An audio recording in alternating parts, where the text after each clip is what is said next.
Nah, the night my sister called me from the hospital parking lot crying so hard she could barely get the words out, I didn't think twice. I grabbed my keys, told my husband I'd be back in a few days, and drove 2 hours in the dark to be with her. Her name is Claire. She's 2 years younger than me, and she'd just been diagnosed with an ovarian cyst that required immediate surgery. Her husband was deployed overseas.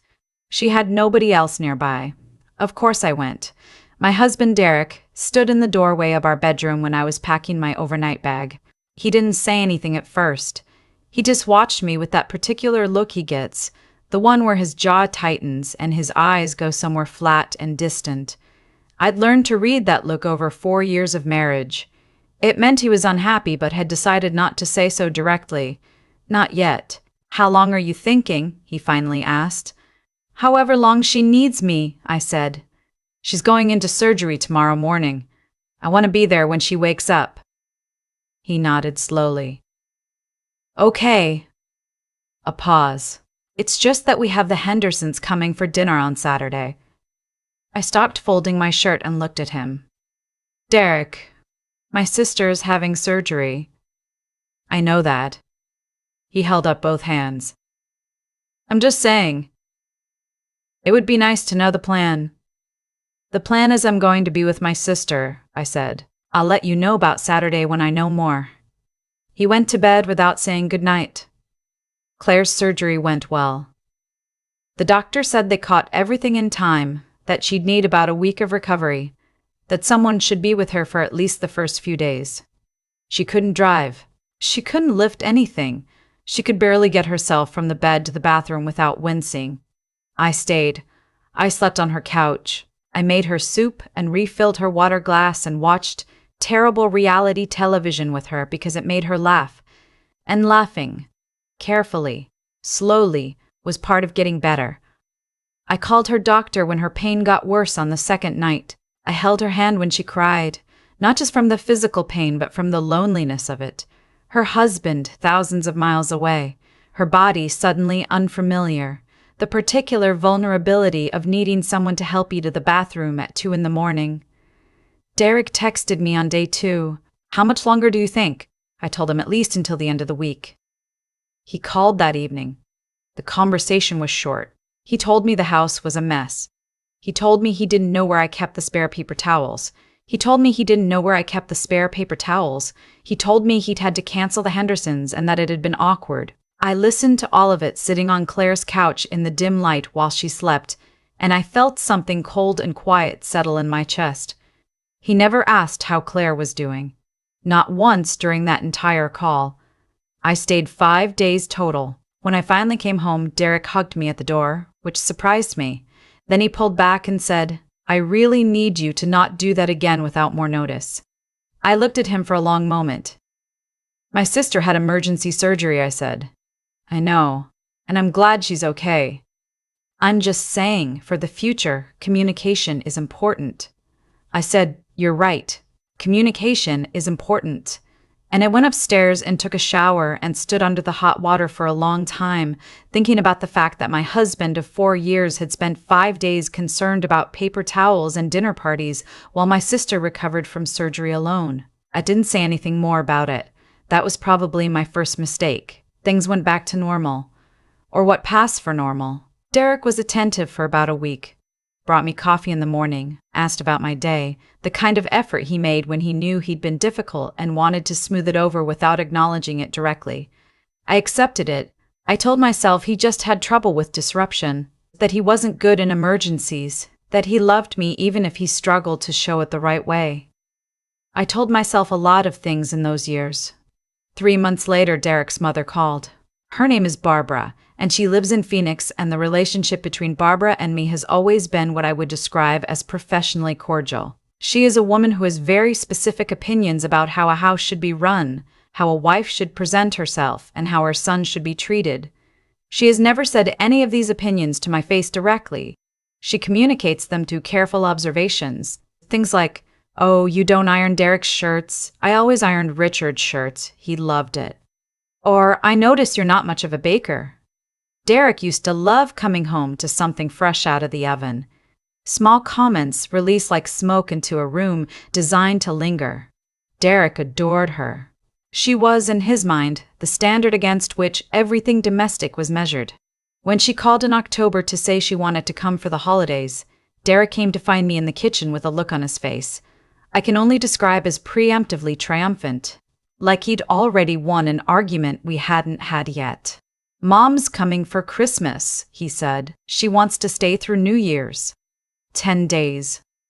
Barbara in our house for 10 days. "That's a long visit," I said carefully. "She hasn't seen us in over a year." "I know. I'm just thinking about logistics." "What logistics?" His voice had gone slightly cooler. "She's family." And there it was. That word, family, the same word I had used about Claire, about my sister who had been alone and frightened and recovering from surgery. And Derek had stood in our doorway asking about the Hendersons' dinner party. But when his mother wanted to come for 10 days during the busiest, most exhausting time of the year, the word was family. And that was supposed to be the end of the conversation. I didn't say any of that out loud. I just nodded and said, "Of course. We'll make it work." I should have said more. I should have said it then. But I didn't, and so I spent the next 6 weeks preparing for Barbara's arrival, the way Derek expected. Cleaning things that were already clean, buying the specific brand of coffee she preferred, moving my things out of the guest bathroom so she'd have the counter space she liked. I reorganized the kitchen. I researched Christmas dinner recipes she'd enjoy. I did all of it quietly and without complaint, and Derek noticed none of it. Or if he did, he considered it simply what was supposed to happen. The week before she arrived, I asked Derek to take care of a few things. Some light bulbs in the guest room that needed replacing, a squeaky hinge on the closet door she'd be using, stocking the bathroom with the toiletries I'd written on a list. Small things. Easy things. He did none of them. I replaced the light bulbs myself. I oiled the hinge myself. I went to the store for the toiletries myself. When I mentioned, quietly, that I'd asked him to handle those, he said he'd been busy with work and he was sure it didn't matter that much. Barbara arrived on December 22nd. Within 4 hours of her being in our house, I understood that the next 10 days were going to require everything I had. She arrived with 3 suitcases for 10 days, which told me something. She walked through the house the way someone does when they're assessing rather than admiring. A slow sweep of the rooms, pausing at certain things, a small smile that wasn't quite a smile. She told me the guest room was lovely. Then she mentioned that she found overhead lighting a bit harsh and she hoped we had some lamps. We didn't. Not in the guest room. Derek looked at me, like I should go buy lamps. That evening, at 7 p.m., 2 days before Christmas, I smiled and said I'd see what I could do. I drove to Target. I bought 2 lamps.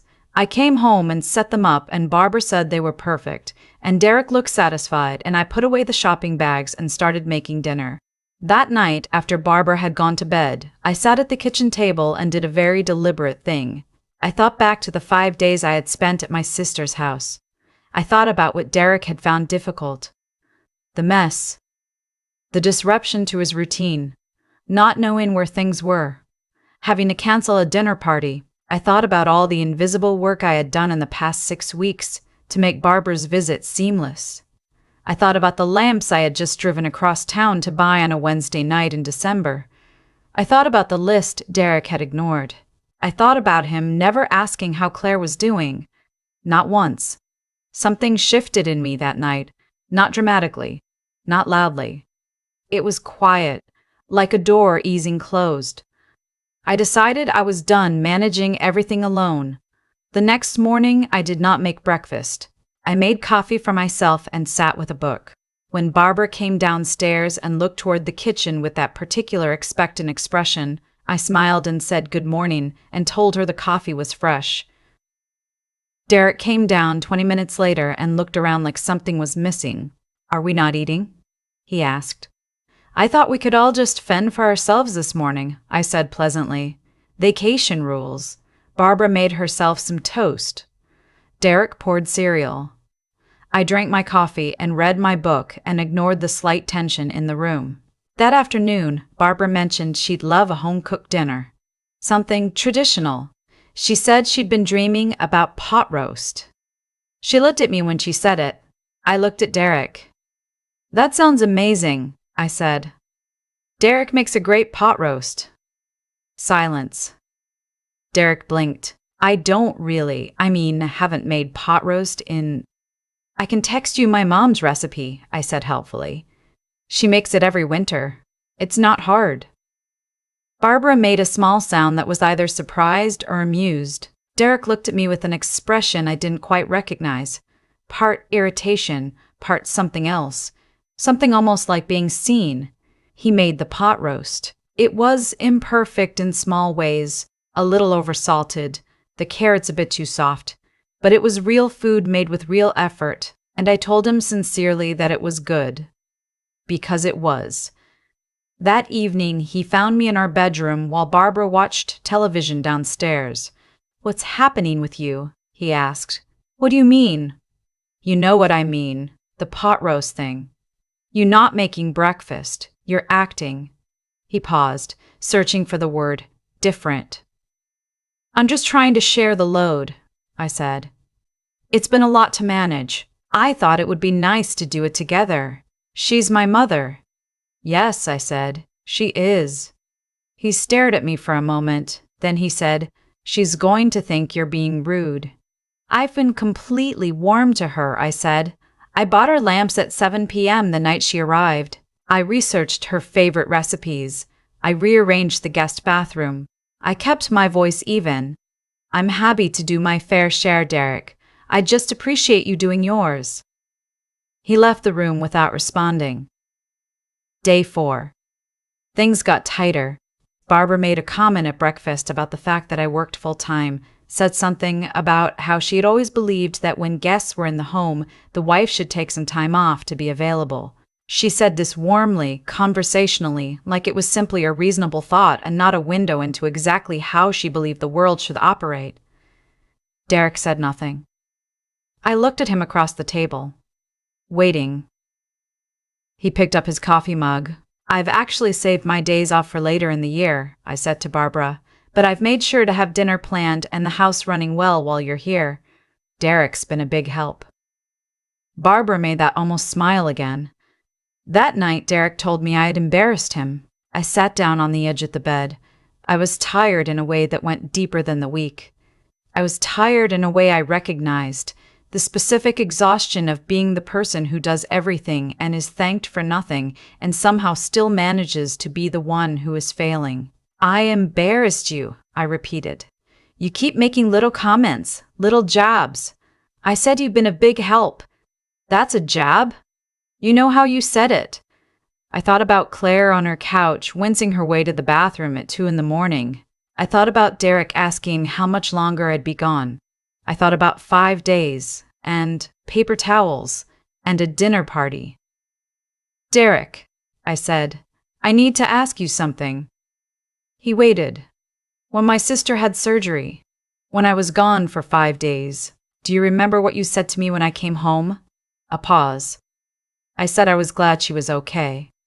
After that, he said nothing. "You told me not to do it again without more notice," I said. "She had emergency surgery and you told me the house was a mess and that you'd had to cancel the Hendersons. You never once, not in 5 days, asked how she was doing, how scared she was, how she cried." I paused. "And now your mother is here for 10 days, and I have reorganized this house and driven across town for lamps and planned meals and rearranged my bathroom, and I asked you to replace 3 light bulbs and you didn't find the time. And when I ask you to make one dinner and be present in the running of this visit, I've embarrassed you." He was quiet for a long time. "That's not fair," he said finally. "Those situations are different." "How?" I asked. I asked it genuinely. I wanted to understand, after 4 years, how the math worked in his mind. Tell me how they're different. He couldn't answer. Or he didn't want to. He turned away and said he was tired and that we should continue this another time. I lay in the dark that night and thought about a word my therapist had used once, in a session I hadn't told Derek about. The word was pattern. Not a single incident, not a bad day, not a character flaw you work around. A pattern. Repeated and consistent and organized in one direction. I thought about how much energy I had spent over 4 years making that pattern invisible, smoothing it over, explaining it away, filling in the gaps that Derek left and never pointing at them, because pointing at them caused exactly this: the tight jaw, the turned back, the accusation that I was being difficult. I thought about what it cost me, and then I thought about what it would cost me, and then I thought about what it would cost me if I kept paying. On day 7, Barbara said something at dinner that I will not repeat here, except to say that it was directed at my career, my choices, and the kind of wife she believed her son deserved. She said it gently.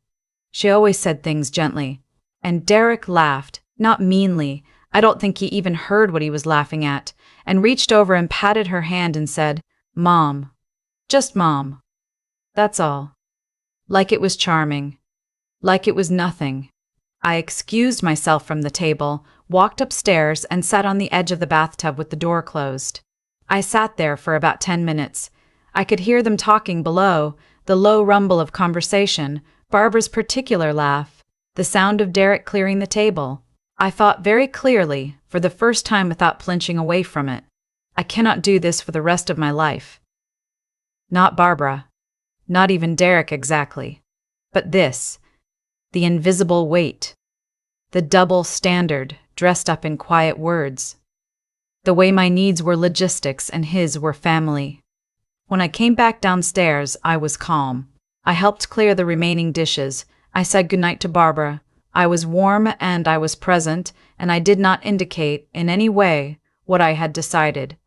The next morning, I called Claire. I told her I was thinking of coming to stay with her for a few days, just to check on her, to spend some time together, to get out of the house.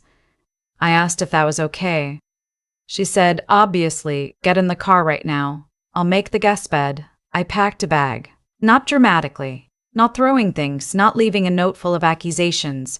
Just folding clothes and putting them in a bag with the particular calm of someone who knows exactly what they're doing and why. Derek found me in the bedroom. "What are you doing?" "I'm going to stay with Claire for a few days," I said. He stared at the bag, then at me. "My mother is here." "I know," I said. "You'll be great. You can't just—" "She leaves in 3 days. I'll be back before she leaves," I said, though honestly I wasn't certain that was true. "You have everything you need here. You know where things are." "This is insane," he said. His voice had gone tight the way it did before it got loud. "This is insane. My mother came all this way and you're leaving." I zipped the bag. I turned around and looked at my husband. I looked at him the way you look at someone when you're trying to memorize them or trying to finally see them clearly. I was not sure which. "Do you remember," I said quietly, "what you told me when I came home from Claire's surgery?" He blinked. "You told me not to do it again without more notice. You told me about the mess and the dinner party." I picked up my bag. "I'm giving you notice, Derek. I need a few days with my sister. The house is clean. The refrigerator is stocked. Your mother knows where everything is." I paused at the door. "I'll have my phone on." He said something as I walked down the stairs. I heard it, but I kept walking. I said goodbye to Barbara, who was in the kitchen with her coffee and her almost smile, and the look on her face when she saw my bag was the most honest expression I had ever seen from her. Pure, unguarded surprise. I drove the 2 hours to Claire's with the window cracked and the radio on low. She was waiting on the porch when I pulled up. She looked at my face and then at the bag in my back seat, and she didn't ask a single question. She just opened the door and said, "I made soup." I sat at her kitchen table while she ladled it out, and something in my chest went loose in a way it hadn't in a very long time. The particular relief of being in a place where you are not managing anything, where you are simply allowed to be tired. "How bad was it?" she asked. "It wasn't dramatic," I said. "That's almost the hardest part. It's never dramatic. It's just quiet, 100 quiet things." She nodded. She knew exactly what I meant.